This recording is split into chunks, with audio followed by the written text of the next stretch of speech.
Break બાદ હવે આગળ વાત કરીએ તો માગરોલના લોયેજ ગામે ઘરગથ્થુ ઔષધ આયુર્વેદિક માર્ગદર્શન કેમ્પ યોજાયો।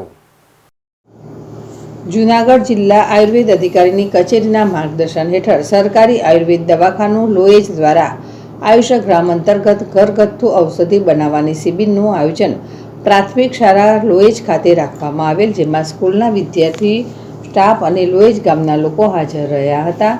જેમાં ડૉક્ટર રાહુલ સિંઘડિયા સાહેબ, લેક્ચરર, સરકારી આયુર્વેદ હોસ્પિટલ જૂનાગઢ દ્વારા ઘરગથ્થુ ઔષધ બનાવતા પ્રેક્ટિકલ કરી શીખવાડેલ, જેમાં ગોવાભાઈ ચંડેરા, રવિભાઈ નંદાણીયા વગેરે સમાજ અગ્રણી અને doctor Nirav Saundarva, nodal officer Ayush ગ્રામ હાજર રહેલ।